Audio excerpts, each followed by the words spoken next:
391 miles northwest of Anchorage, Alaska, on the shore of Norton Sound of the Bering Sea, lies the village of Unalakleet.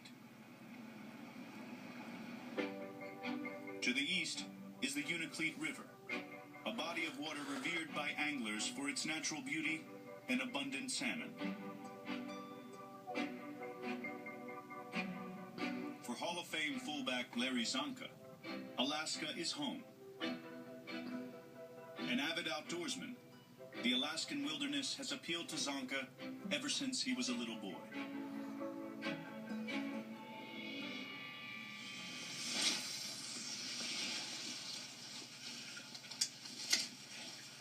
Grew up on a little farm out in the farm area of Ohio, south of Cleveland, east of Akron. I loved to hunt and fish. I think I was 8 years old. Mom went to the grocery store and she bought an outdoor magazine with a picture of a Kodiak bear with a big salmon in a stream. And I was mesmerized. I sat right there and read the entire story about Alaska, and I thought, someday, somehow, some way, I'm going to go to Alaska and enjoy that. So there was a competition in my life between Alaska and football always. I'd be down at practice, and it would be 95 or above. Shula, while he's teaching the rookies, he'd be looking at the vets in the back, trying to make eye contact to see who was in a glazed, faraway place. And, of course, there I was. I'm in another world completely.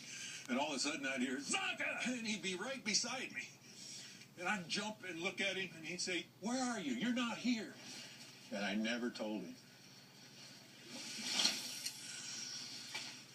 After 40-some years, ladies and gentlemen, and Coach Shula, this is where I was.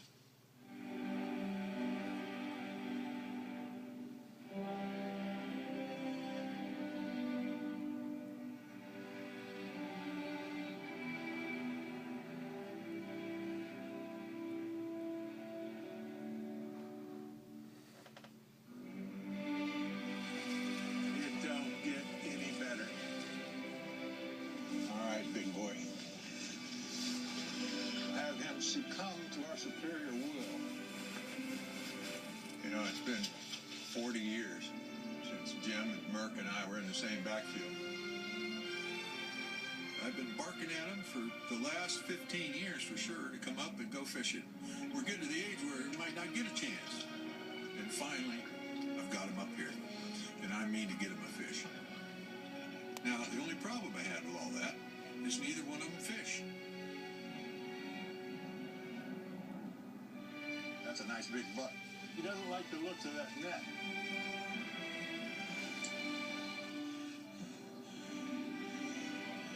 Now, if you had a choice, being in an NFL camp or catching this fish, what would you want to do? Be in the NFL.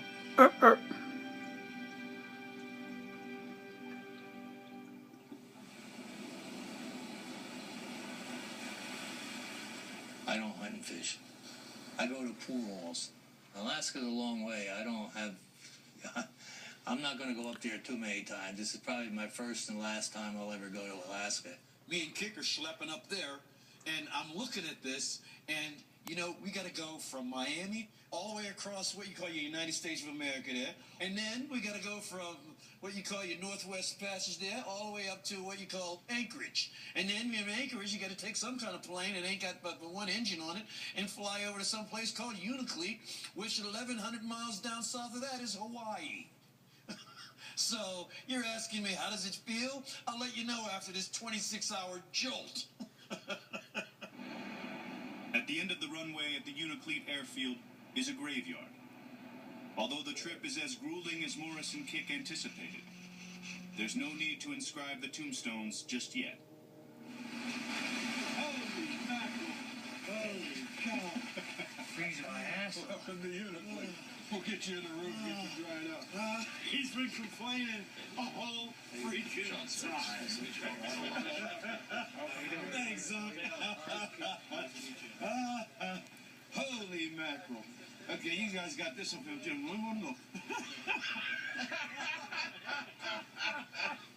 How was the boat ride over, Jim? Did you like it? The only thing that kept me warm was Mercury's hot air.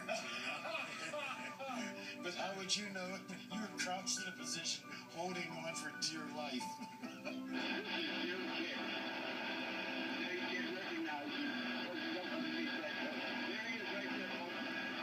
We have a good relationship. It's like we never left. Glad to see you guys.